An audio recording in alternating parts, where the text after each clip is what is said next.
आदाब नाजरीन, JKLE news में आपका खैर मकदम है। आइए नजर डालते हैं आज की खास खबर पर।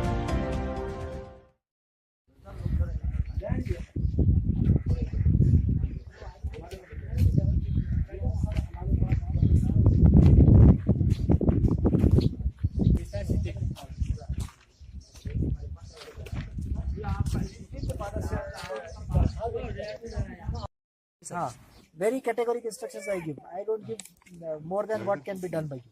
ठीक है? 15th of July के अगर काम नहीं शुरू होगा तो वापस जो है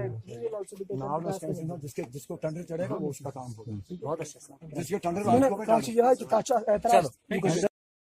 जी साहब, दरबार के बाद यहाँ जब मकामी लोग जमा हुए, यहाँ स्कूल का जो मसला था तो आपने ये टोटल देख लिया, तो अब आगे आने वाले वक्त में कब तक ये बिल्डिंग बनेगी, कब तक इन लोगों की परेशानी? स्पेशली जो है स्कूल जाते वक्त ही कमिट किया था कि ये स्कूल की हालत में देखूंगा। यहाँ पे देखा हुआ था कि जो स्कूल की बिल्डिंग है वो ऑलरेडी अप्रूव हो चुकी है। इसका टेंडर आउट डॉक्यूमेंट करने के बाहर निकालने के लिए जो है कंसर्न एजेंसी को 1 महीने का टाइम मोहलत दे दी गई है। 15 जुलाई के अंदर they have been given directions as per the calculation that उनको काम यहाँ पे शुरू करना है।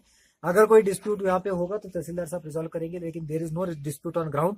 इसीलिए आरएम जो है अगले जो है 1.5 महीने के अंदर 15 जुलाई के अंदर यहाँ पे काम शुरू करेंगे। तो इस स्कूल में बात है कि जो एक स्कूल की बिल्डिंग इनकम्प्लीट जहाँ पे पड़ी हुई है, वहाँ पे contractor has not decided to go ahead with the work. पैसा ऑलरेडी जो है स्कूल एजुकेशन के पास पड़ा हुआ है, तो एग्जिस्टिंग अरेंजमेंट में देख लेंगे कि अगर वो पैसा रूरल डेवलपमेंट को ट्रांसफर करवा के इमीडिएटली स्कूल की बिल्डिंग, ताकि बच्चों को जो है मुश्किलों का सामना नहीं करना। तो टीचर्स की भी यहाँ कुछ कमी है, स्टाफ की कमी होगी और जेडीओ को ऑलरेडी डायरेक्शंस दे दिए गए हैं कि आप वो रेगुलराइज करवा के फिलअप करवाएं।